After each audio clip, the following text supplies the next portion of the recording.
오늘 저녁은 진짜 여러분들 반갑습니다. 선생님이 여러분들을 안녕해요. 예. 여러분들을 다시 만나게 돼서 정말 다행입니다. 네, 선생님 어제 말씀을 전한 후에 굉장히 걱정이 됐어요. 선생님이 기도까지 했어요. 여러분들 오늘 안전하게 다시 만나기를 기도했습니다.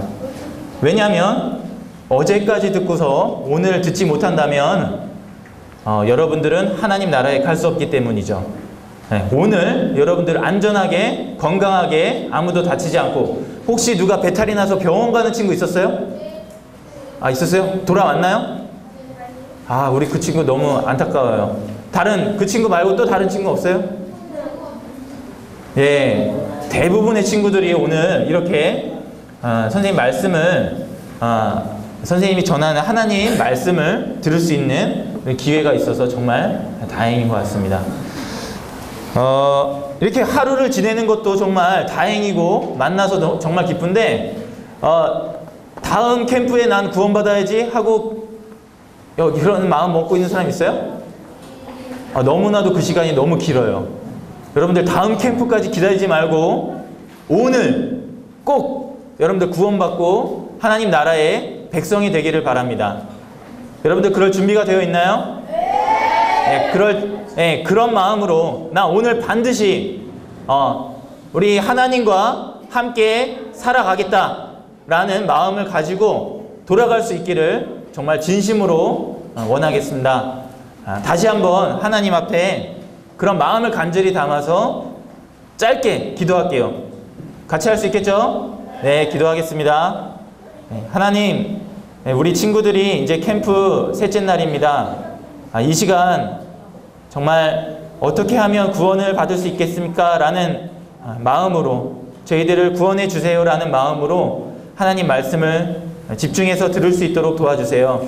다음 캠프 너무나도 멉니다. 오늘 이 시간 언제 우리가 죽을지 모르고 언제 이 세상이 끝날지 모르는데, 우리 마음은 밖에서 서서 기다리시는 하나님께 우리 마음문을 빨리 열고 하나님을 만날 수 있도록 도와주세요. 예수님 이름으로 기도드렸습니다. 아멘. 여러분들도 다 간절한 마음으로 기도했습니까? 네, 그럼 오늘은 정말 결전의 날입니다. 오늘을 여러분이 정말 집중해서 들으면 정말 좋겠어요. 집중할 수 있겠죠? 네, 좋습니다. 어제는 선생님이 하나님께서 정말 완벽한 모습으로 이 세상을 창조하셨다라는 모습을 보여주었습니다. 그렇죠? 네, 첫째 날부터 여섯째 날까지 그 중에서 하나님 눈에 가장 아름다웠던 건 무엇이었을까요? 네, 사람이었습니다. 네, 하나님께서는 마치 부모님이 인형이 아니라 아이에게 집중하듯이 하나님께서는 여러분들에게 사랑의 눈길로 집중을 하고 계시죠. 그런데 창세기 3장이 이렇게 시작합니다. 그런데 뭐가 세상에 들어왔습니까? 예, 죄가 세상에 들어왔습니다. 죄의 시작을 여러분들에게 알려줬습니다. 사탄으로 말미암아서 죄가 세상에 들어왔고, 그것을 사람이 자유의지로 임의로 받아들이고 죽게 되었습니다. 죄의 결과는 죽음이었습니다. 무슨 문제가 있나요? 우리 친구? 문제 있어요? 그래요. 여기 보세요. 여기 보세요. 선생님 보세요. 네. 사람은 그 죄의 결과로 죽을 수밖에 없게 되었습니다. 맞죠? 네. 그리고 우리는 마치 우산 아래 있듯이 죄의 영향력 아래 있게 되었습니다. 모든 사람이 다 아담 때문이 아니라 하와 때문이 아니라, 아담과 하와가 서로를 탓했죠? 네.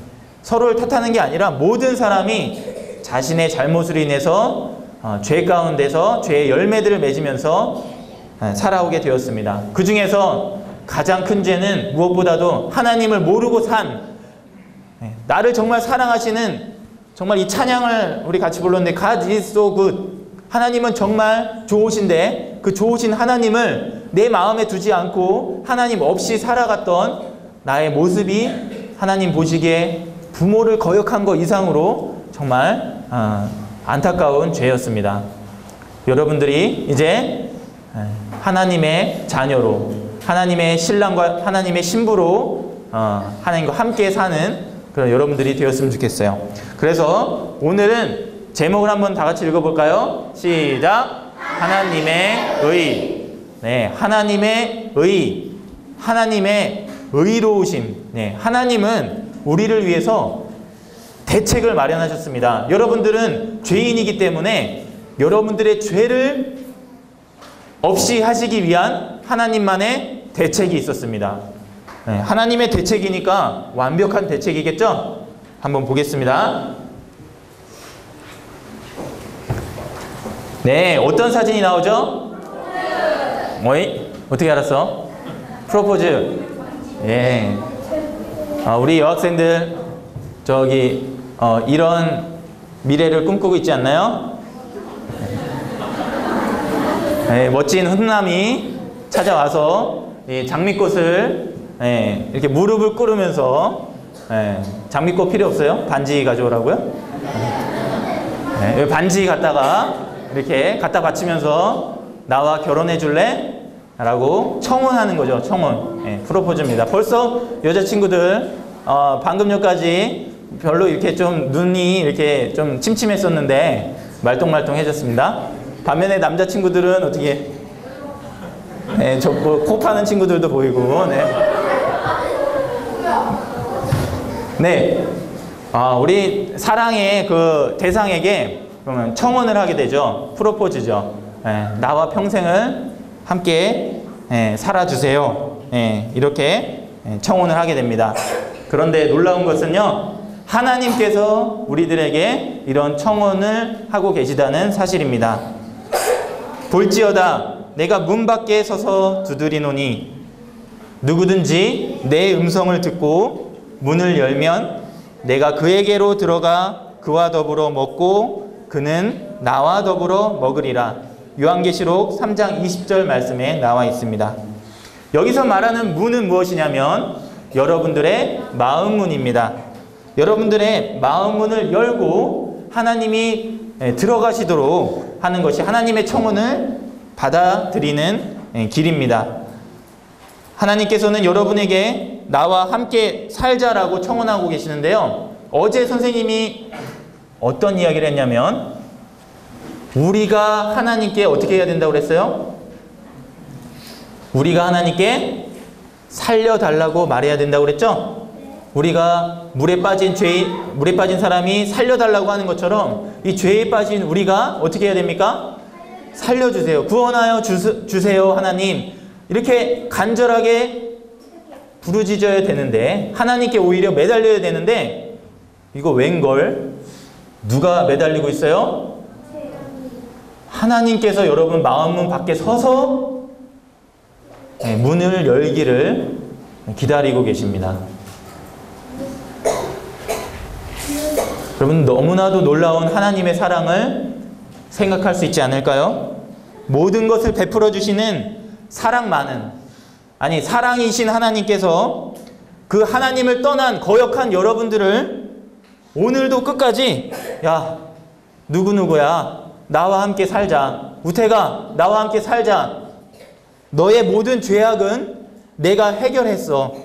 이제 마음문을 열고 나와 함께 살자. 이렇게 말씀하고 계십니다.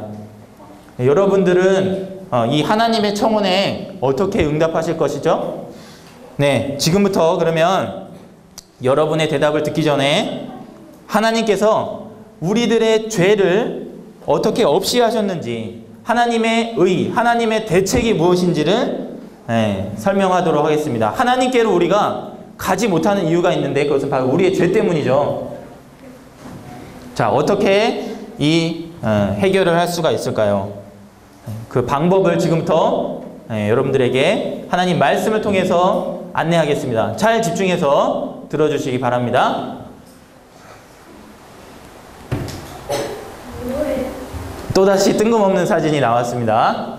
자, 지혜로운 사람을 설명하고 있는 사진입니다. 누가 지혜로운 사람일까요? 여기서?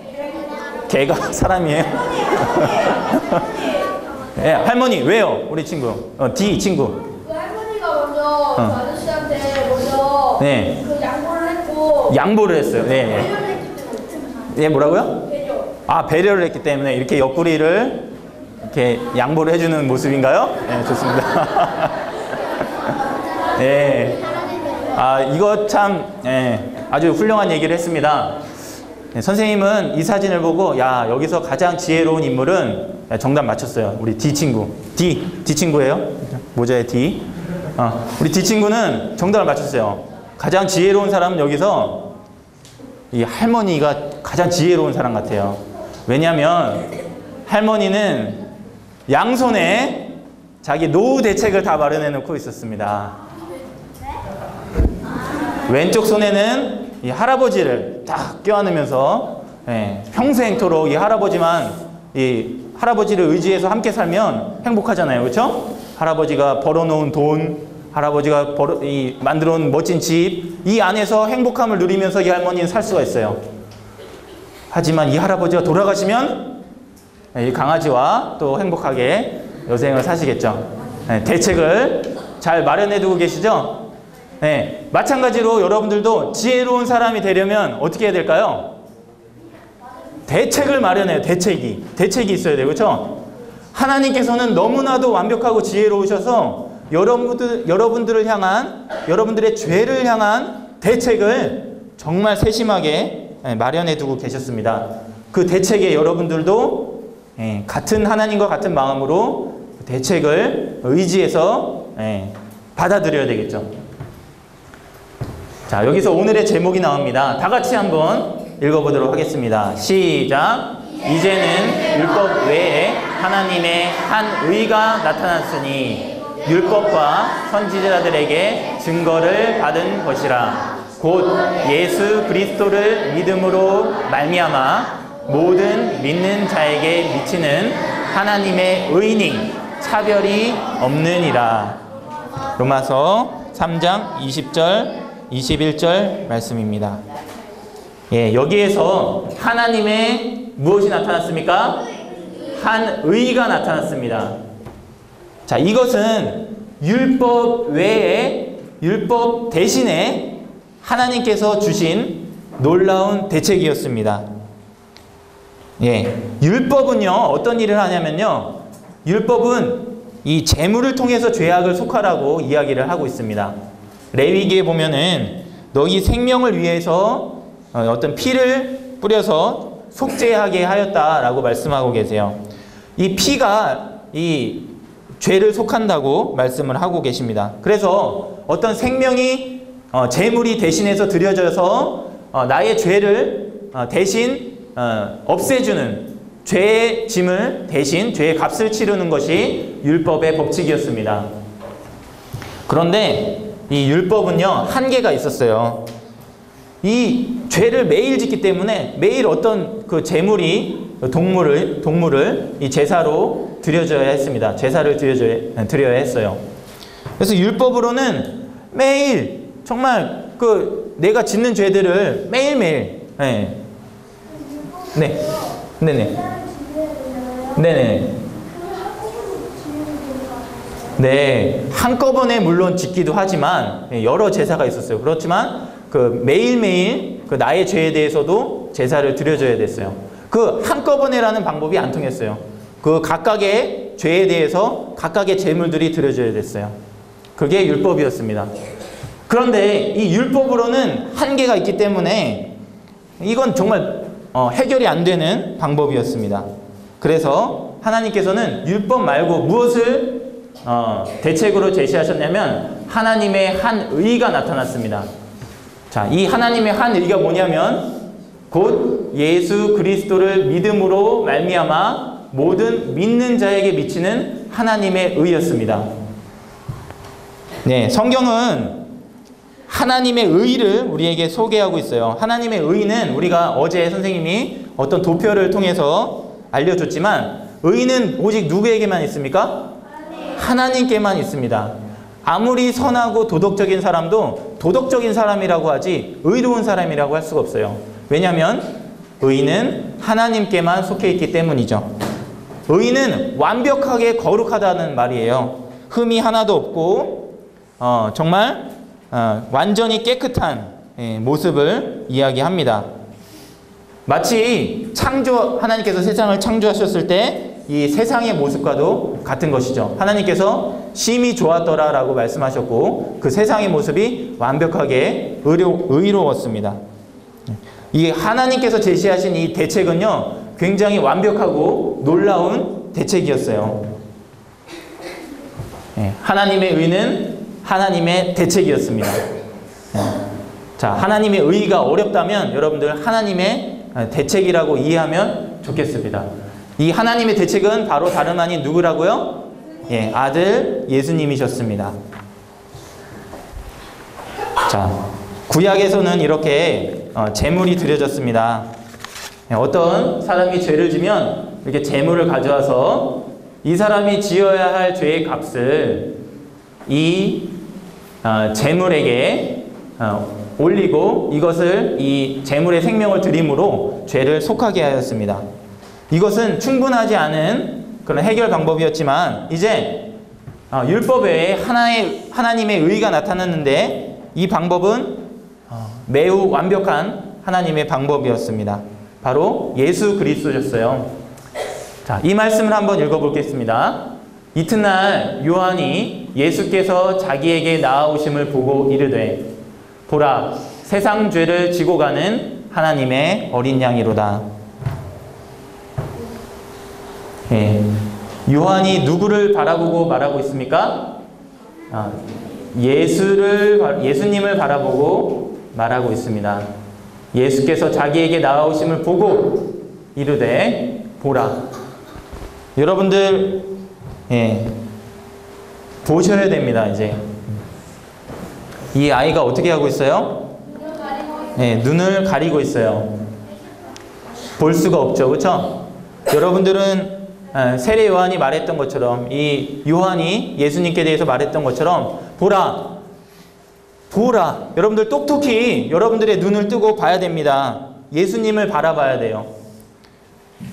예수님을 똑바로 바라보고 그분께서 하나님의 어린 양으로 오신 것을 보아야 됩니다. 다시 한번 말씀 볼까요? 보라, 세상 죄를 지고 가는 하나님의 어린 양이로다.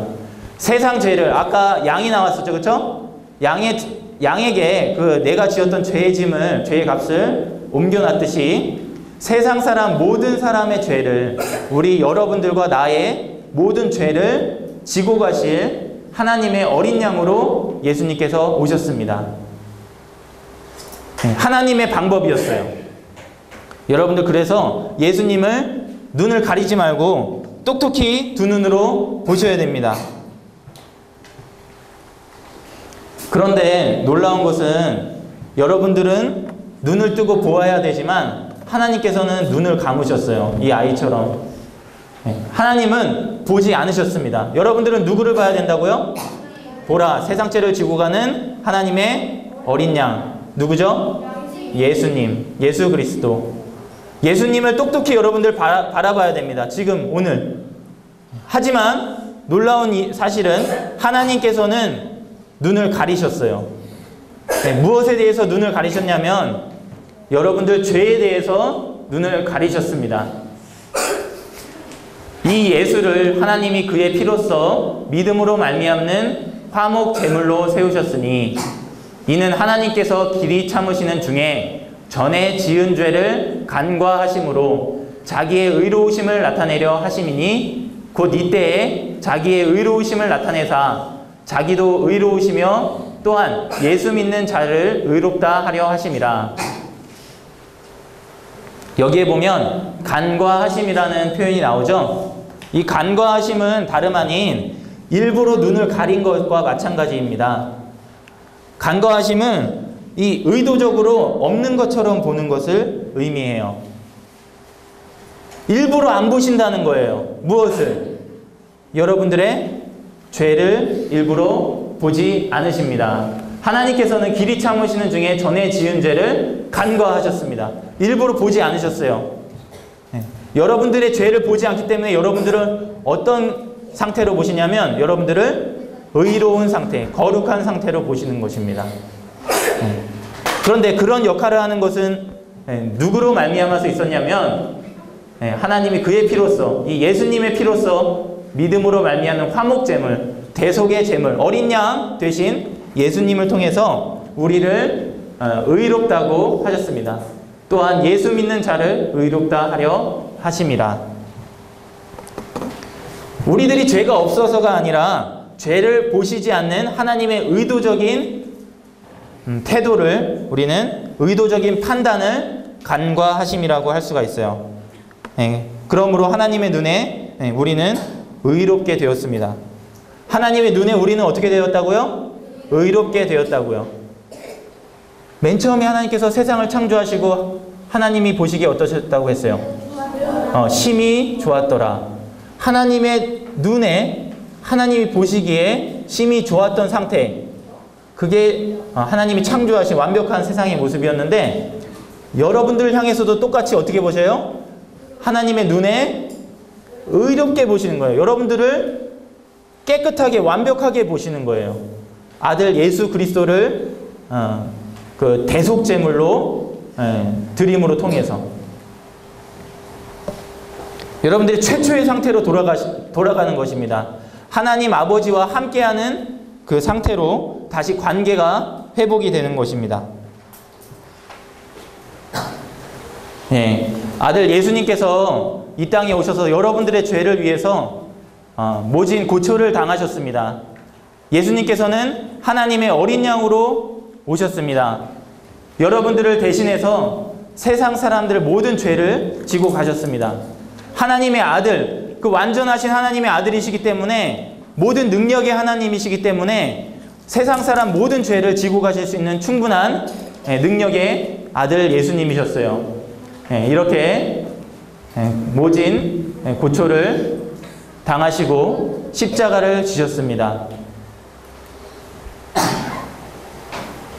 로마 군병들에게 매 맞고 채찍질 당하고 침뱉음을 당하는 그 수치를 다 겪으시면서도 이 어린 양으로서, 하나님의 어린 양으로서 이 대속제물이 되는 길을 예수님께서 가셨습니다. 지금 이 모습은요, 여러분들 그냥 한 사람이 이 땅에서 죄를 지어서 죽은 모습입니까? 아닙니다. 이것은요, 이분은 하나님의 아들이셨어요. 그래서 세상 죄를 지고 가는 하나님의 아들로서 십자가에서 여러분들의 죄를 지시고 돌아가시는 모습입니다.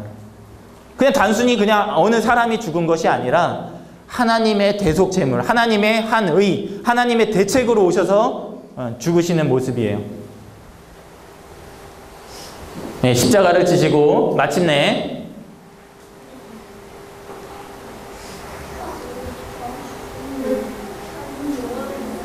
십자가에 달리셨습니다. 그는 실로 우리의 질고를 지고 우리의 슬픔을 당하였거늘 우리는 생각하기를 그는 징벌을 받아 하나님께 맞으며 고난을 당한다 하였노라. 그가 찔림은 우리의 허물 때문이요 그가 상함은 우리의 죄악 때문이라.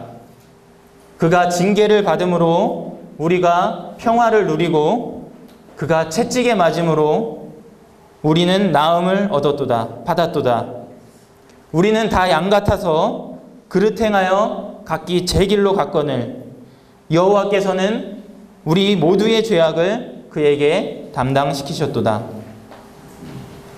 여러분들은 이제 두 눈을 똑똑히 뜨고 예수님을 바라보셔야 됩니다. 이것이 하나님의 대책이었습니다. 하나님의 어린 양으로 오신 예수님께서 똑똑히 보세요. 여러분들을 위해서 여러분들의 죄를 지시고 십자가에 달려 돌아가셨습니다. 예수님께서 채찍에 맞으심으로 여러분들의 허물이 벗겨졌어요. 그가 상함은 우리의 죄악 때문입니다.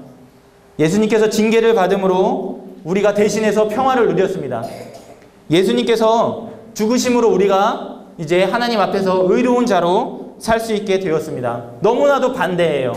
우리는 예수님 덕분에 살았어요. 하지만 예수님께서는 우리 때문에 죽으셨습니다.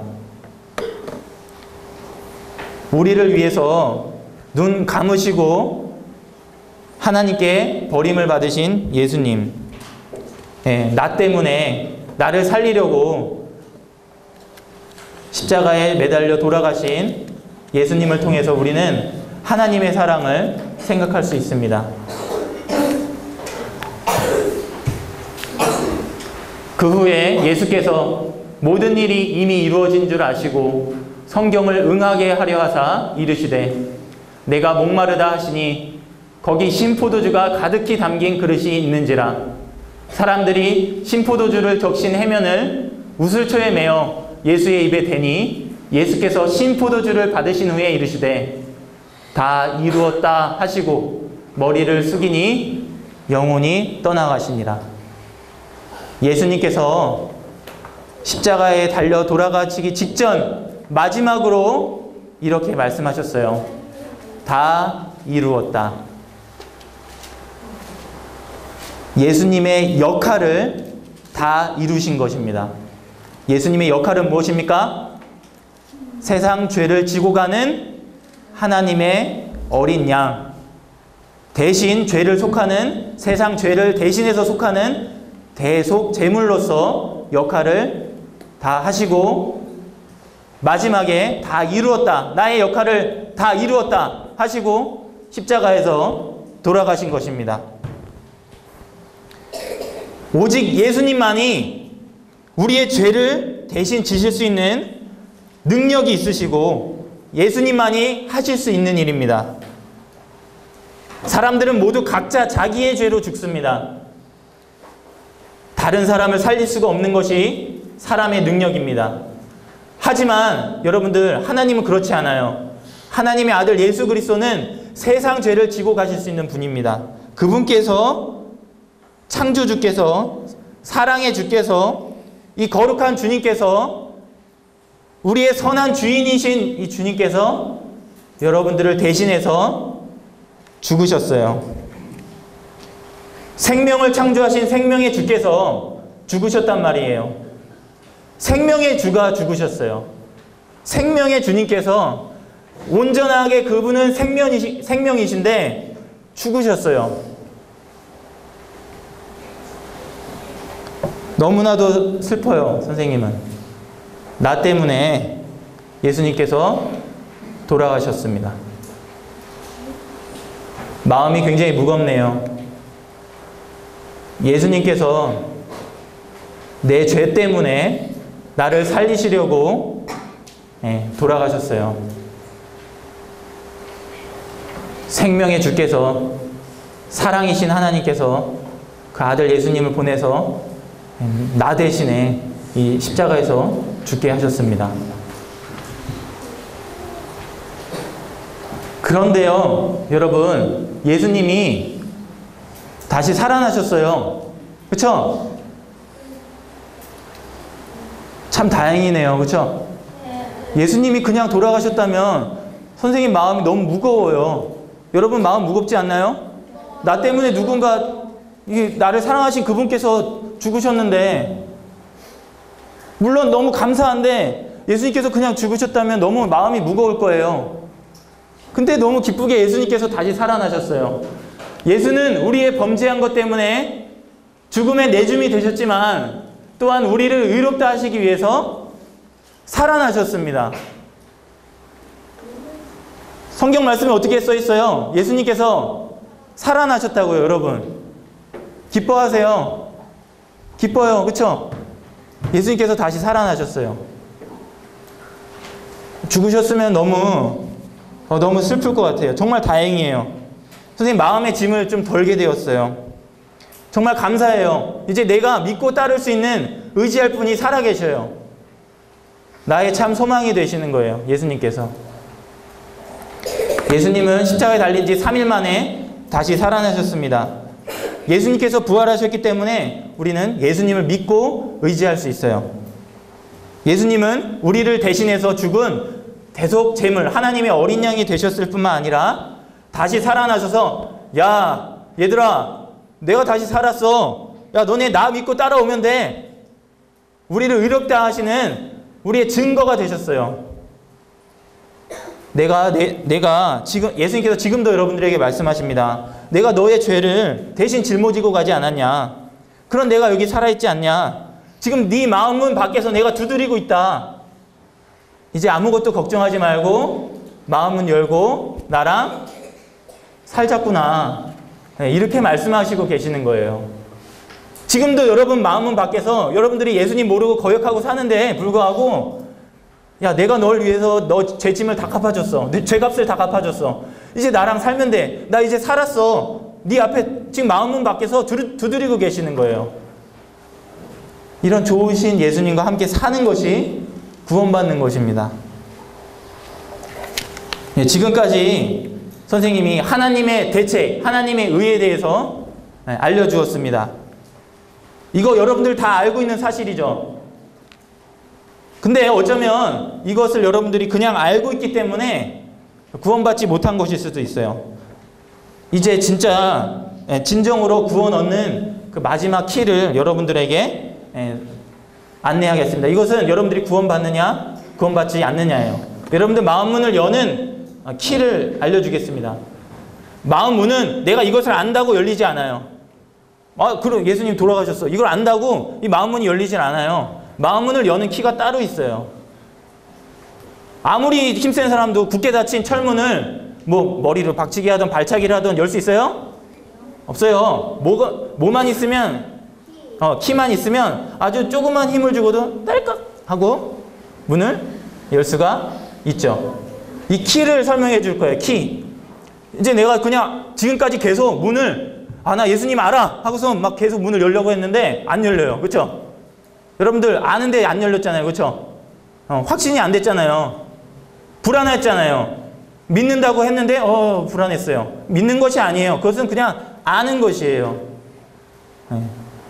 이제 키를 알려줄게요. 키는 바로 이겁니다. 네, 정말 키죠. 정말 키예요. 영혼의 구원을 얻는 키. 네. 네. 키는요, 바로 이 너무나도 간단하지만 믿음이란 키입니다. 믿음이란 키. 믿음이란 열쇠를 가지고 여러분들은 들어갈 수가 있어요. 자, 믿음이란 키를 가지고 우리는 구원을 받을 수 있어요. 우리의 마음문을 열 수가 있어요. 단순히 그냥 사실을 안다고 하는 것이 아니라 우리의 삶에 이것은 아무런 영향을 미치지 못합니다. 그냥 안다고 해서 우리의 삶이 변하는 것이 아니에요. 우리가 마음문을 열 수 있는 것이 아니에요. 진정한 믿음만이 우리를 위해 생명을 버리신 하나님의 아들을 내 마음속에 모시고 내 주인으로 결정하고 살 수가 있는 것입니다. 이 믿음은 그분과 함께 살기로 결단하는 것이 믿음입니다. 여기 뭐가 나와 있나요? 네, 러브라는 글씨를 새길 수 있는 도장이에요. 도장. 도장은 어떨 때 쓰는 줄 알아요? 어떨 때 쓰나요? 정말 잘했어요 하고 선생님이 인정을 할 때 쓰기도 하지만 사실 진짜 도장은요, 진짜 중요한 결정을 내릴 때 이 도장을 찍습니다. 선생님이 맨 처음에 프로포즈를 사진을 보여줬죠. 그렇죠? 여러분들 누군가 결혼할 때 어떻게 하는 줄 알아요? 그냥 이 사람과 결혼하고 그냥 잠깐 살다가 헤어져야지 하고 결혼하는 사람 있어요? 물론 오늘날 세상이 너무 악해져서 쉽게 이혼하기도 하고 합니다. 하지만 이 누군가 함께 산다는 이 도장을 찍을 때는 어떻게 하는 거예요? 이거는 어떤 일이 있어도 나는 이 사람을 평생 검은 머리가 팥뿌리가 될 때까지 사랑하겠습니다 하고 결단을 하고 결심을 하고 도장 찍는 거예요. 그렇죠? 도장은 이렇게 어떤 일에 대해서 결심할 때 사용하는 것이 우리의 이 결심입니다. 이것이 바로 믿음이에요. 믿음은요, 그냥 단순히 그냥 아는 것이 아니라 믿음은 하나님의 청혼을 이제는 하나님과 살겠습니다 라고 믿음으로 그것을 도장을 찍는 것입니다. 무슨 일이 있어도 이분과 살겠다. 나는 검은 머리 팥뿌리 될 때까지 나 이런 사랑의 하나님, 이런 좋은 나의 선한 주인과 함께 살겠다라고 믿음으로 그분께 내 삶을 내어 맡기는 것이 도장입니다. 이 믿음입니다. 그러면 어떤 친구들은 이런 친구들이 있어요. 저는 믿었는데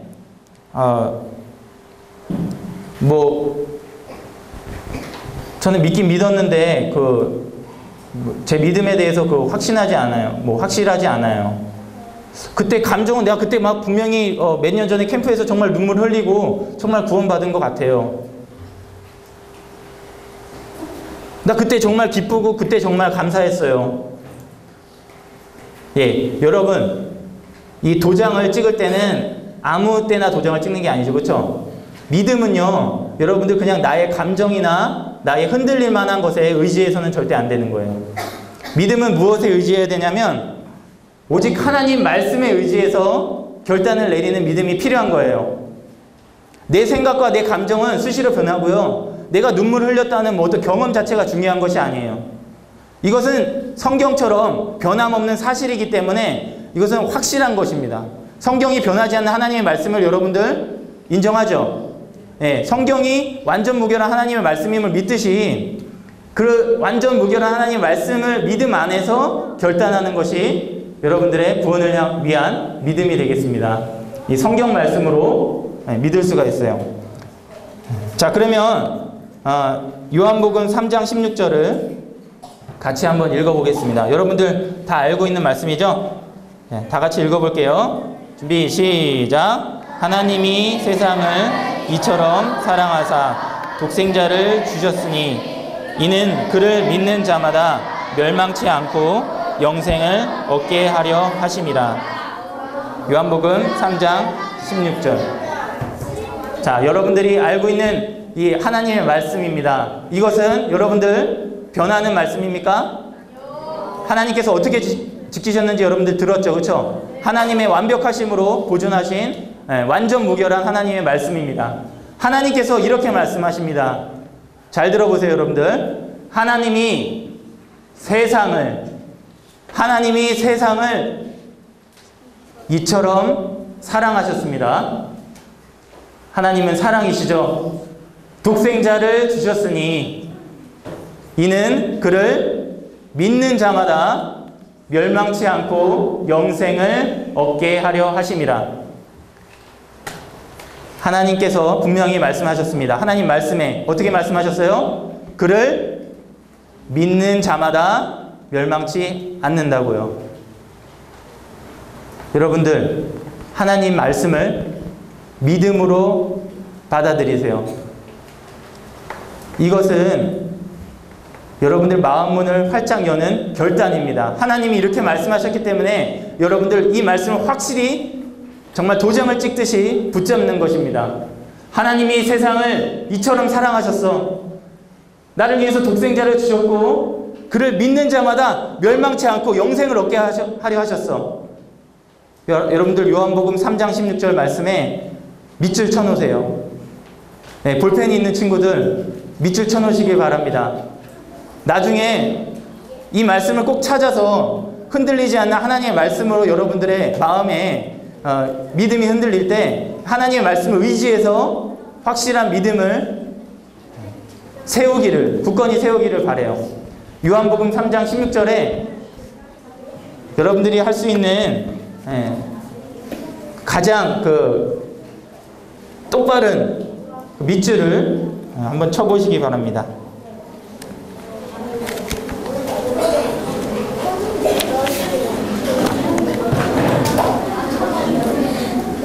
하나님이 세상을 이처럼 사랑하사 독생자를 주셨으니 이는 그를 믿는 자마다 멸망하지 않고 영생을 얻게 하려 하십니다.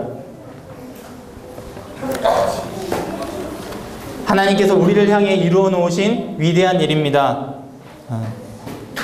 여러분들 이 하나님의 말씀을 믿고 여러분들 마음에 하나님을 주인으로 모시시길 바랍니다. 아까 선생님이 얘기했죠. 이 마음문을 여는 키는 무엇이라고요? 믿음이라고요. 여기 보면은 믿음으로 말미암는다고 그랬어요. 믿는 자마다.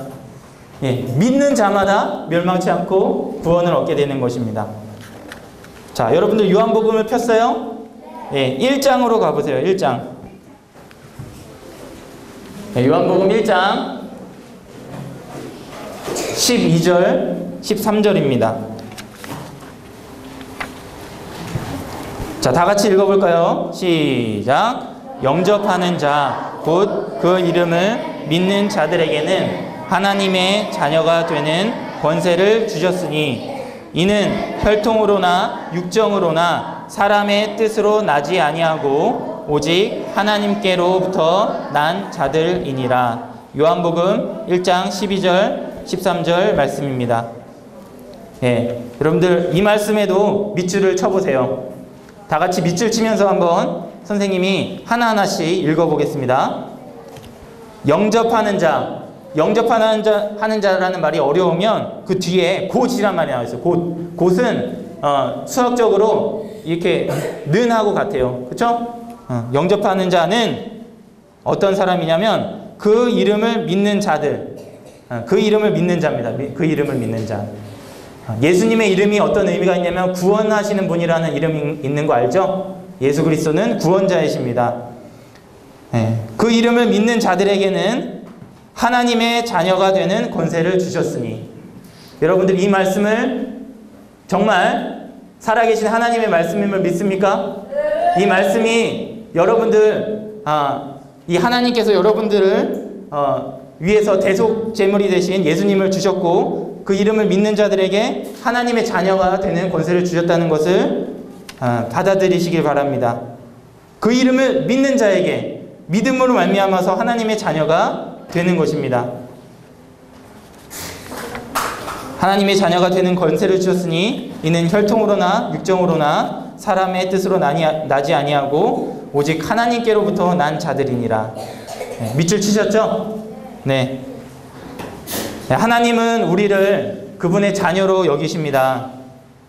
이것 또한 정말 놀라운 사실이에요. 하나님은 우리의 선한 주인이신데 우리를 자녀로 여기세요. 그래서 맏아들 예수 그리스도를 대속제물로 주심으로 통해서 우리를 아들 삼으셨습니다. 어떤 악독한 주인이 그 종을 자녀로 삼을 수 있겠어요? 그렇죠? 하나님은 선한 주인이시기 때문에 여러분들을 자녀로 삼으셨어요.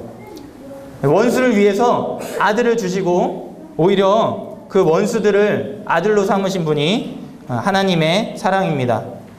여러분, 이 하나님의 사랑에 여러분 마음을 열고, 네, 저 이제 이 하나님과 함께 살겠어요, 이렇게 하지 않겠습니까? 여러분 마음문을 열지 않겠어요? 마음문을 여는 것이 믿음으로, 하나님 말씀을 믿음으로, 하나님이 정말 나를 사랑하시는 나의 하나님이시구나, 나의 주님이시구나, 나 그분과 함께 살고 싶다라고 마음문을 여는 것이 믿음입니다. 너희가 그 은혜를 인하여 믿음으로 말미암아 구원을 얻었나니 이것이 너희에게서 난 것이 아니요 하나님의 선물이라. 행위에서 난 것이 아니니 이는 누구든지 자랑하지 못하게 함이라. 너희가 그 은혜를 인하여 무엇으로 말미암아? 믿음으로 말미암아 무엇을 받았어요? 구원을 얻었나니. 여러분, 믿음으로 말미암아 구원을 얻습니다. 하나님의 은혜와 우리들의 믿음이 합해져서 여러분들 영원히 구원을 받게 되는 것입니다. 이 하나님의 말씀을 믿음으로 여러분들 마음에 받아들이시기 바랍니다.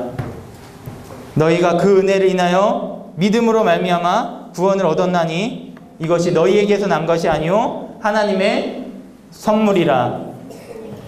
행위에서 난 것이 아니니 이는 누구든지 자랑치 못하게 함이라. 은혜는요, 그것을 받을 자격이 없는 자에게 값없이 주어지는 하나님의 사랑입니다. 하나님의 은혜의 선물을 여러분들에게 주시고 계세요. 값은 하나님께서 대신 그 아들을 통해서 치르셨기 때문에 여러분들은 그냥 믿음으로 이 선물을 받아들이면 됩니다.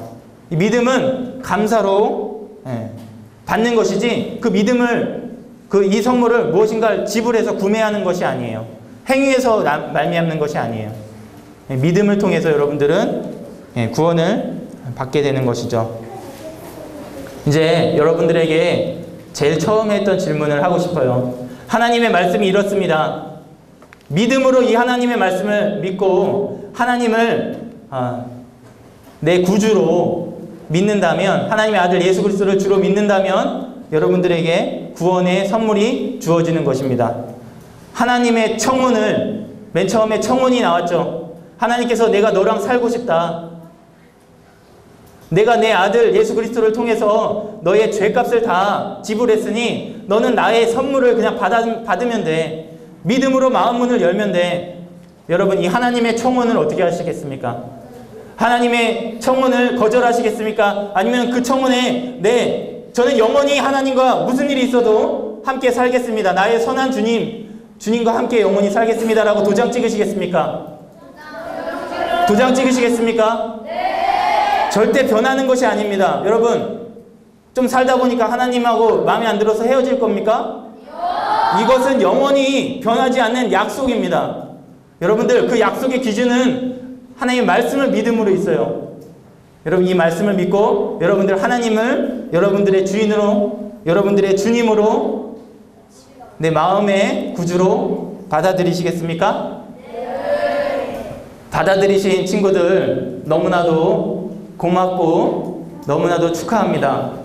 받아들인 친구들 고백은 정말 아름다운 고백이 될 것 같아요. 여러분들 진심을 담아서 분명하게, 여러분 진심을 담아서 이 하나님 말씀을 믿음으로 여러분들 하나님과 함께 살 것이라고 분명하게 결정한 친구들, 그 친구들에게는 하나님의 구원이 선물로 여러분들에게 주어지는 것이죠. 여러분들 마음 문이 믿음이란 키로 열려서 예수님께서 내 마음에 들어와서 나의 주가 되시는 것입니다. 로마서 10장 9절 10절 말씀입니다. 다 같이 한번 읽어보겠습니다. 시작.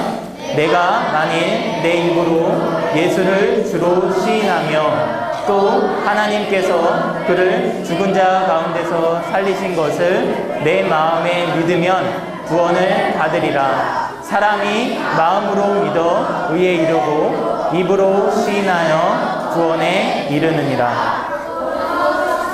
9절 10절. 자, 여러분, 하나님 말씀이 이렇습니다.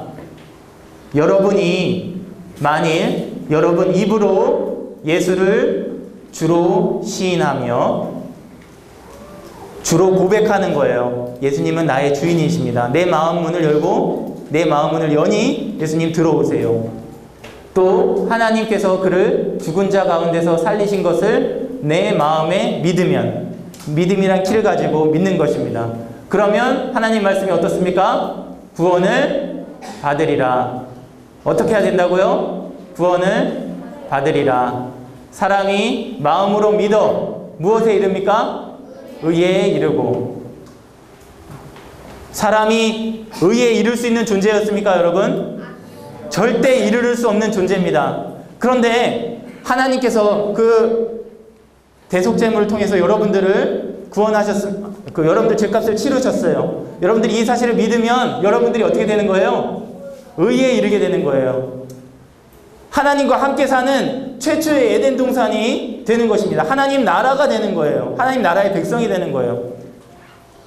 의에 이르고 입으로 시인하여, 입으로 여러분들 예수님을 고백하고 구원에 이르는 것입니다.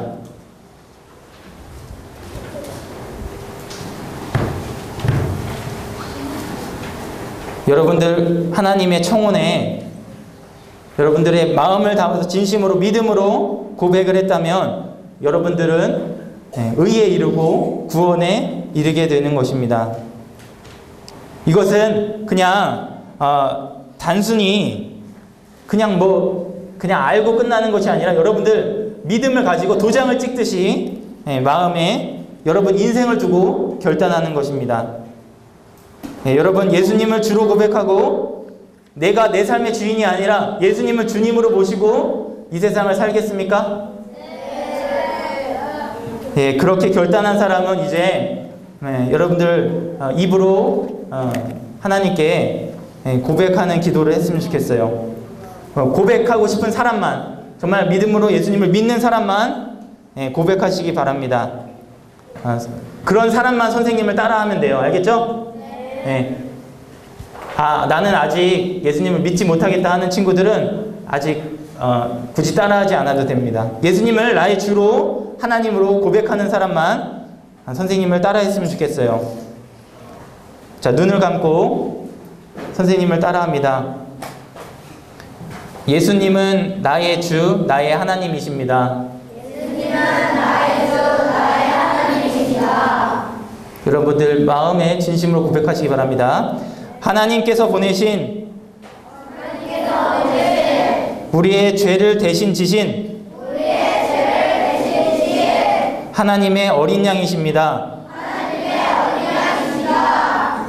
예수님께서 그 역할을 다 해주셨습니다. 우리의 소망이 되시려고 다시 살아나셨습니다. 저는 하나님의 말씀을 의지하여 이 모든 것을 믿습니다. 저를 구해주신 하나님, 너무 감사드려요. 이제 저도 하나님과 함께 영원히 살겠습니다. 나와 함께 해주세요. 예수님의 이름으로 기도했습니다. 예, 아멘. 믿음으로 고백한 친구들 너무나도 축하드립니다. 이것은요, 여러분의 마음에 도장을 찍는 거예요. 여러분 인생을 하나님과 살겠다는 결단입니다. 아마 여러분들 캠프가 끝나고 각자 집으로 돌아가면 이런 일이 생겨요. 막 흔들려요. 나는 어떻게, 나 예수님 그때 분명히 믿었는데, 흔들리게 됩니다. 여러분들의 생각과 지금의 감정을 의지한다면 그것은 무엇입니까? 모래성이에요. 모래성. 어떻게 돼요? 내가 뭐 생각이 좀 이렇게 하면은, 야, 너 그 구원받은 사람이 뭐 그래? 그러면 어떻게 돼요? 쭉 없어지는 집이에요. 그렇죠? 그런데 여러분들 무엇에 의지해서 선생님이 믿어야 된다고 그랬어요? 하나님 말씀에 의해서 믿는다고 그랬죠? 여러분들 예수님을 믿음의 주로 고백한 사람은 집에 돌아가서 오늘 밑줄 친 말씀들을 어떻게 해야 되죠? 믿음으로 의지해야 됩니다. 옆에 친구를 의지하는 것이 아니라 내 생각을 의지하는 것이 아니라 무엇을 의지하는 거예요? 하나님의 말씀, 변하지 않고 정말 흠이 없는 하나님의 말씀을 의지하는 것입니다. 내 생각을 의지하는 것이 아니에요. 내 감정을 의지하는 것이 아니에요. 내 눈물을 의지하는 것이 아니에요. 경험을 의지하는 것이 아니에요. 하나님 말씀을 의지하고 여러분들 살아가십시오. 알겠습니까? 네. 이것은 절대 흔들리지 않는 튼튼한 성과 같습니다. 하나님의 말씀은 정말 흔들리지 않아요. 내가 진실로 진실로 너희에게 이르노니 내 말을 듣고 또 나 보내신 이를 믿는 자는 영생을 얻었고 심판에 이르지 아니하나니 사망에서 생명으로 옮겼느니라. 하나님께서는 하나님 말씀을 통해 분명하게 선포하고 계십니다. 예수님을 내 마음의 구주로 모신 사람은 사망에서 생명으로 어떻게 됐다? 옮겼다. 심판에 이르지 않는다. 영생을 얻었다라고 분명하게 말씀하고 계십니다. 이 말씀에 의지하세요, 여러분. 하나님께서는 또 이렇게 하나님 말씀을 통해서 약속하셨습니다.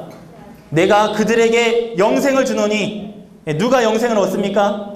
하나님을 내 마음속에 구주로 모신 사람이 영생을 얻는 것이죠. 내가 그들에게 영생을 주노니 영원히 멸망하지 아니할 것이요 라고 말씀하시고요. 또 그들을 내 손에서 빼앗을 자가 없느니라. 여러분들 내 마음속에 구주로 예수님을 모시고 예수님과 결혼한 사람은 하나님께서 그 자녀를 빼앗기실까요? 빼앗기지 않으실까요? 절대로 빼앗기지 않으십니다. 완전 무결하시고 능력이신 하나님께서 여러분들을 절대로 빼앗기지 않으세요. 마치 부모님들이 내 자녀가 강도를 만났을 때 강도에게 여기다 데려가세요 내줍니까? 그런 부모님이 없죠? 부모님이 얻어 터지더라도 어떻게 돼요? 끝까지 빼앗기지 않죠? 우리 친구 이름이 뭐예요? 일로 나와보세요. 허니. 박헌이 아빠 이름이 어떻게 되세요? 박경춘 아버지께서 박헌이를 지키십니다. 깡패들이 이렇게 있어요. 자, 내줍니까? 안 내줍니까? 절대로 빼앗기지 않죠. 하나님의 자녀는 믿음으로 예수님을 구주로 영접한 하나님의 자녀는 하나님께서 절대 빼앗기지 않으시는 거예요. 그렇죠? 그런데 박헌이 아버지께서는 조폭이 한 10명이 오면은 빼앗기고 싶지 않은데 얻어 터지다가 어떻게 돼요? 빼앗길 수밖에 없어요. 그렇죠? 그런데 박헌이 아빠는 박헌이를 끝까지 지키고 싶은데 너무 힘이 딸려서 어떻게 돼요? 빼앗길 수밖에 없어요. 그렇죠? 근데 하나님께서는 조폭 10명이 온다고 빼앗기십니까? 하나님의 능력이 어떠신지 여러분들 배웠죠? 하나님께서 어떤 분이신지 배웠죠? 하나님께서는 어떤 분이신지 그거 다 알고 여러분 믿습니까? 그분께서 이걸 빼앗기세요? 절대 빼앗기지 않는 거예요. 허나. 고마워 허니.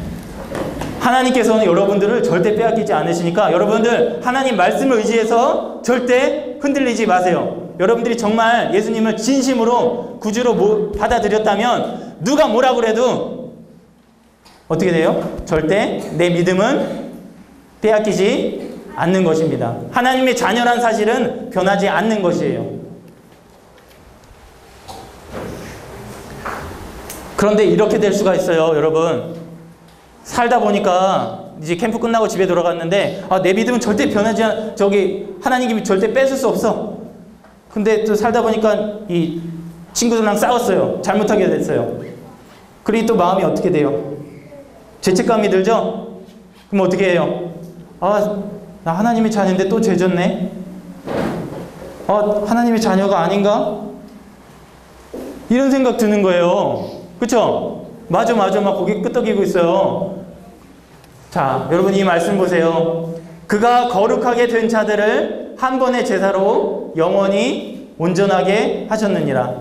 여러분들 죄를 지을 수밖에 없는 것이 우리들입니다. 선생님도 마찬가지고요. 누구나 다 그래요. 우리들도 모두 죄를 짓습니다. 예수님을 믿는 사람도 죄를 짓게 될까요? 안 짓게 될까요? 죄를 짓게 되는 거예요. 그가 지은 죄 때문에 그러나 천국을 빼앗는 것이 영생을 빼앗기는 것이 아니에요. 아버지 손에서 빼앗기는 것이 아니에요. 그러면 옳다구나, 막 살아야 되겠다. 내 죄는 영원히 용서받았으니까 어떻게 해요? 막 살아야 되겠다. 죄 막 지면서 살아야 되겠다. 이래요? 그것은 진정으로 예수님을 모신 사람이 아닙니다. 예수님께서 내 마음에 들어오신 사람은 예수님께서 내 주가 되세요. 그래서 새로운 생명이 태어난 거예요. 그래서 우리는 거듭났다고 하는 거예요. 구원받았다는 것을. 그래서 죄를 짓게 되면 마음이 어떻게 돼요? 불편해요. 하나님을 섬기고 하나님의 의를 따라서 살고 싶은데 하나님이 기뻐하시는 것을 하고 싶은데 죄를 짓게 되면 마음이 불편해요. 그게 정상적인 거예요. 그럴 때 여러분 어떻게 되죠? 하나님께 기도해야 돼요. 하나님, 제가 이 죄 가운데 거하지 오늘 친구들하고 싸웠습니다. 정말 안 싸우고 싶었는데 오늘 또 잘못했습니다. 용서해 주세요. 다음부터는 그렇지 않도록 하나님께서 도와주세요라고 기도하고 여러분들 그런 하나님 기쁘시게 하는 삶을 위해서 살아가는 것입니다. 그 방향이 올바른 거예요. 구원받은 사람은 죄를 안 짓는 것이 아니라 방향이 어때요? 죄로 가는 것이 아니라 어디로 가는 거예요? 때로는 죄를 질 수도 있지만 방향이 어때요? 내 방향이 하나님께로 향하는 것이 하나님이 기뻐하시는 그 방향으로 가는 것이 진정한 구원받은 사람의 모습입니다. 네, 귀여운 아기들이죠? 별로 안 귀여워요? 네, 이 사진에 나오는 두 쌍둥이는 그냥 쌍둥이가 아닙니다. 이 쌍둥이가 누군지 선생님 소개를 해줄게요. 이 쌍둥이는 곧 왕이 될 사람이에요. 곧 왕이 될 친구들입니다. 왕. 네, 덴마크의 프레데릭 왕세자의 쌍둥이 자녀가 되겠습니다. 프레데릭 왕세자가 누군지는 모르죠? 어쨌든 왕이 될 사람의 자녀이죠. 그냥 봤을 때는 쌍둥이라고 무시하기 쉽지만 이 쌍둥이를 무시하면 어떻게 될까요? 큰 코 다칩니다. 이 쌍둥이를 무시하면 이 왕세자의 권력으로 여러분들 큰 코 다칠 수가 있는 거죠. 자, 여기 보겠습니다. 무릇 하나님의 영으로 인도함을 받는 사람은 곧 하나님의 아들이라. 하나님께서 내 마음에 들어오셔서 하나님의 영으로 인도함을 받는 사람은 하나님의 무엇이라고요? 아들, 하나님의 자녀가 되었어요. 여러분들 하나님의 자녀가 되는 권세를 주셨습니다. 이 하나님의 영, 성령이 친히 우리의 영과 더불어 우리가 하나님의 자녀인 것을 증언하시나니.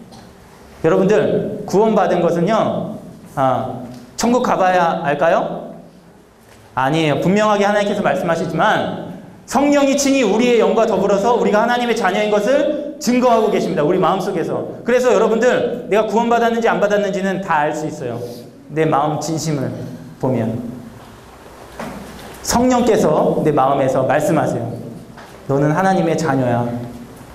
구원받은 하나님의 자녀야. 또는 나는 구원받은 하나님의 자녀가 아니구나. 자, 자녀이면 또한 상속자, 곧 하나님의 상속자요 그리스도와 함께한 상속자니 우리가 그와 함께 영광을 받기 위하여 고난도 함께 받아야 할 것이니라. 여러분, 상속자들이라고 했어요. 여러분들은 하나님의 자녀고요, 하나님의 영광을 이어받을, 함께 누릴 상속자입니다. 굉장히 놀라운 신분이에요, 여러분들은. 그런데 이런 일이 있을 거예요. 여러분들 여기 보면은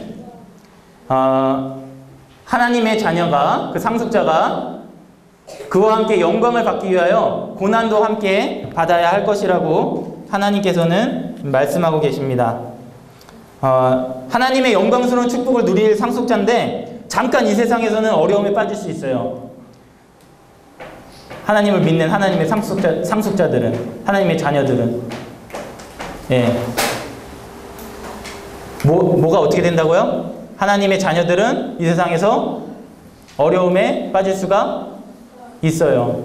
하나님의 자녀는 승승장구하고 뭐든지 성공하고 막 복이 하나님 자녀에게만 막 내려오고 이런 것이 아니라는 거예요. 왜? 하나님과 결혼한 것이 좀 후회가 돼요? 후회가 되는 사람 있으면 포기하셔도 좋아요. 두려워할 필요가 없습니다. 근데 하나님께서는 두려워할 필요가 없어요. 구원받은 것이 후회스러울 필요가 없어요. 하나님께서 그 능력으로 이 상속자를 지키십니다. 이 우리 아기를 약보다가는 큰 코 다치죠, 그렇죠? 네. 하나님께서 우리와 함께 하시기 때문에 우리는 세상에서 고난을 받을 수도 있지만 하나님께서 우리를 지키십니다. 이 프레데릭 왕세자가 이 쌍둥이 아기를 지키는 것처럼 우리를 완벽하게 지키시기 때문에 두려워할 필요가 없어요. 하나님께서는 분명히 이렇게 말씀하셨습니다. 다 같이 읽어볼까요? 시작. 성경에 이르되 누구든지 그를 믿는 자는 부끄러움을 당하지 아니하리라 하니 유대인이나 헬라인이나 차별이 없음이라. 한 분이신 주께서 모든 사람의 주가 되사 그를 부르는 모든 사람에게 부요하시도다. 하나님께서 분명히 약속하셨습니다. 하나님의 말씀으로 그를 믿는 자는 부끄러움을 당하지 않는다. 나는 그를 믿는 자에게 부요한 하나님이다. 하나님의 상속자가 된 것은요, 절대 고난이 찾아온다고 부끄러움을 당하지 않습니다. 이거 얼마나 여러분들에게 안정감을 가져다주는 하나님의 약속입니까? 이 하나님의 약속을 믿고 이 세상을 살아가시기 바랍니다. 네, 이제 구원받은 친구들은 새로운 새 생명이 시작됐어요. 우리 캠프가 새 생명, 새 생활이잖아요. 그렇죠? 새로운 생명이 시작됐습니다. 이렇게 시작됐습니다. 다 같이 읽어보겠습니다. 시작.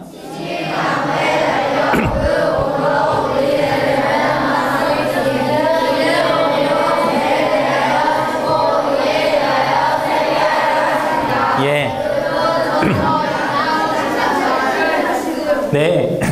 이제 우리는 죄에 대하여 죽고 의에 대하여 살게 하려 하심이라. 여러분들 구원받은 친구들은요 이제 새로운 의로운 삶, 하나님을 기뻐하시는 삶, 하나님이 내 안에 계신 삶을 사는 것입니다. 더 이상 죄에 거할 수 있습니까? 죄에 거할 수 없는 것입니다. 여러분들 죄악을 지을 수는 있지만 그 안에 거하진 마세요. 그 안에 거하는 것과 죄 속에 빠져서 평생을 사는 것과 죄악을 버리려고 사는 것과는 정말 다릅니다. 의로운 삶을 사는 거예요. 하나님을 기쁘시게 하는 의로운 삶을 사는 것이죠. 이거 어떻게 살 수 있을까요? 이거 내 힘으로 살 수 있을까요? 이거는 내 의지로 살 수가 없어요. 네, 여러분들은 새 생명입니다. 여기 태어난 아이가 무엇을 하고 있어요? 네, 모유를 먹고 있죠. 네, 엄마로부터 영양분을 받아야 이 아이가 자랄 수 있어요. 그렇죠? 여러분 이 아이는 영양분이 없으면 그냥 죽을 수밖에 없어요. 갓난 아이는. 그렇죠? 여러분들 구원받은 하나님의 자녀는 새 생명이죠. 죄에 대하여 죽고 의에 대하여 다시 태어난 새로운 생명이죠. 맞죠? 그러면 무엇을 먹어야 되냐면 엄마 젖과 같은 영양분을 먹어야 돼요. 그렇지 않으면 내가 의롭게 살 수 없는 거야. 계속 죄악에 빠지는 거야. 이게 뭐냐면 바로 하나님 말씀입니다. 갓난 아기들 같이 순전하고 신령한 젖을 사모하라. 이는 그로 말미암아 너희로 구원에 이르도록 자라게 하려 함이라. 갓난 아이와 같이 이런 신령한 젖 하나님의 말씀을 사모해야 되는 것입니다. 그렇지 않으면 영양분을 먹고 자랄 수가 없는 거예요. 의로운 삶으로 태어났지만 자라갈 수가 없어요. 시들시들해지는 거예요. 죄악 속에 빠질 수밖에 없는 거예요. 물론 하나님께서는 우리를 영원히 구원하셨습니다. 하지만 하나님의 의로운 생명으로 자라갈 수가 없어요. 하나님의 자녀는 맞긴 맞는데 성장이 멈춘 기형아가 되는 거예요. 기형아가. 이상한 사람이 되는 거예요. 상식적이지 않은 사람이 되는 거예요. 자, 다 같이 읽어볼까요? 시작. 모든 성경은 하나님의 감동으로 된 것으로 교훈과 책망과 바르게 함과 의로 교육하기에 유익하니.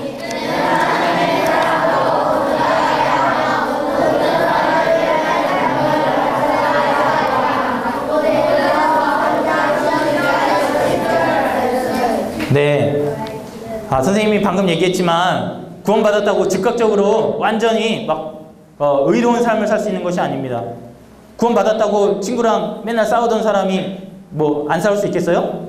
그럴 수는 없어요. 싸우던 대로 싸워요. 하지만 그 마음에 하나님 말씀으로 단련이 될 때, 성장할 때 이제 점차 이 싸움을 놓게 되고 사랑을 베푸게 되는 것이죠. 단번에 변하는 건 없어요. 아기가 엄마 젖을 먹다가 갑자기 막 뛰어다녀요? 그럴 수는 없는 거예요. 변화는 아주 천천히 일어나는 거예요. 하지만 그 변화는 하나님 말씀 안에서 영양분을 얻을 때 일어날 수 있는 것입니다. 하나님의 성경은 하나님의 감동으로 된 것으로 이런 하나님의 의로 교육하기에 유익하고 하나님의 사람으로 온전하게 자랄 수 있도록 선한 일을 행할 능력을 갖추도록 여러분들을 만들어주는 영양분과 같은 것입니다. 그 다음에 내가 주께 범죄치 아니하려 하여 주의 말씀을 내 마음에 두었나이다. 하나님의 말씀을 마음에 둔 사람만이 의롭게 살 수 있는 거예요. 아시겠죠? 구원받았으면 여러분들 믿음도 무엇에 의해서? 하나님 말씀에 의지해서 믿음이고요. 살아가는 이제 새 생명의 새 생활도 하나님 말씀에 의지해서 살아가야 되는 것입니다. 하나님의 말씀이 곧 하나님이시기 때문이에요. 그래서 선생님은 오늘 여러분들에게 마지막으로 3의 법칙을 꼭 이야기해 주고 싶어서 이 법칙을 이야기해 주고 이제 모든 시간을 마칠게요. 성경을 읽으세요. 이 3의 법칙이 무엇이냐면 성경을 하루에 3장씩 읽는 법칙입니다. 이것은 아주 유명한 그 학자가 만든 법칙이 아니고 선생님이 지금 만들었습니다. 하지만 설명을 들어보면 굉장히 타당성이 있어요. 성경은 우리 영혼의 양식이라고 했죠, 선생님이. 그렇죠? 여러분 밥 하루에 몇 끼 먹습니까? 네, 건강을 위해서 3끼 꼭 챙겨 먹죠? 네, 건강을 위해서 하루에 3장을 여러분의 영혼의 건강을 위해서 하루 3장을 읽으세요. 네, 어떤 친구 밥을 4끼 먹는 친구들도 있다고 그랬어요. 네 장 읽으면 더욱더 죽을 것 같아요. 하지만 하루 3끼를 기본적으로 먹듯이 하루 3장씩 기본적으로 읽으세요. 네, 2끼를 먹으면 우리 배가 고파서 비실비실 되죠? 하루 2장을 읽으면 여러분들의 영혼이 비실비실 될 것입니다. 1장을 읽으면 진짜 그는 그냥 곧 쓰러지기 직전이죠? 계속 그렇게 한 끼씩 먹으면 병에 걸릴 거예요. 그래서 여러분들 성경을 1장 읽으면 우리 영혼도 힘이 없어서 아주 병에 걸릴 것입니다. 죄악 속에 빠지는 거예요. 1장도 읽지 않으면 우리의 영혼은 아무 능력도 발휘하지 못하고 마치 병원에 누워있는 것 같은 그런 신앙생활을 하게 될 것입니다. 그래서 3의 법칙 어떻게 하라고요? 하루에 3장씩 성경책 읽기. 그리고 또 하나, 성경 말씀을 들려주는 교회에 빠지지 말고 참석하세요. 알겠죠? 왜냐면 교회는 하나님의 말씀이 함께하는 곳이기 때문이에요. 그래서 하나님의 말씀을 들으면서 여러분들 성장하는 거예요. 교회 와서 하나님 말씀 듣고 부모님께 하나님 말씀 듣고 또 선생님에게, 교회에서 주일학교 선생님에게 하나님 말씀 듣고 성장하는 거예요. 여러분 하나님 말씀을 읽으면서 성장하는 것입니다. 선생님이 하나님이 누구신지, 내가 어떤 존재인지, 하나님의 의의가 무엇인지 처음부터 자세하게 알려줬어요. 선택은 여러분들의 몫이고요. 강제로 하지 않습니다. 결혼은 강제로 하는 게 아니에요. 내가 하나님과 살겠다 하는 사람만 결단하는 것입니다. 아직 선택을 못했다면요, 오늘 밤이라도 상담하겠다고 신청하시고 내려와서 마음을 열고 교제하시기 바랍니다. 다음 캠프를 기다리지 마세요. 그 안에 여러분들이 어떤 변화가 있을지 알지 못하잖아요. 그렇죠? 마지막으로 이 말씀을 다 같이 읽어보겠습니다. 시작. 속히 오리니 이 두루마리의 예언의 말씀을 지키는 자는 복이 있으리라. 요한계시록 22장 말씀 7절 말씀. 여러분 행복하세요? 하나님과 결혼해서 행복하세요? 정말 축하드립니다. 행복한 결혼 생활을 위해서 하루에 3장씩 하나님의 말씀을 꼭 읽어보시기 바라고, 구원받지 못한 친구들은 하나님께서 아직도 여러분 마음문 밖에서 애타게 두드리신다는 사실을 기억하고 오늘이라도 그 마음문을 열어주시기를 바랍니다. 그리고 구원받은 친구들은 여러분들 오늘이 생일이네요. 다시 태어났으니까 생일이죠? 정말 축하합니다. 기도하고 마치겠습니다. 자, 기도하겠습니다. 자, 두 손 모으고 감사의 기도를 드리겠습니다. 하나님 감사드립니다. 이 구원 얻는 믿음은 정말 하나님께서 우리에게 주신 귀한 선물인 것을 생각하면서 감사를 드립니다. 하나님께서 얼마나 우리를 사랑하시고 애타게 마음문 밖에서 두드리셨는지 그동안 그 마음문을 빨리 열어드리지 못한 것 정말 죄송합니다. 그렇지만 이제라도 마음문을 열고 하나님을 받아들인 친구들이 있다면 하나님 기뻐해 주시고 축복해 주세요. 그리고 새로 태어난 이 거듭난 친구들이 하나님 말씀을 통해서 잘 자라갈 수 있도록 계속해서 인도해 주세요. 예수님 이름으로 감사하며 기도드렸습니다.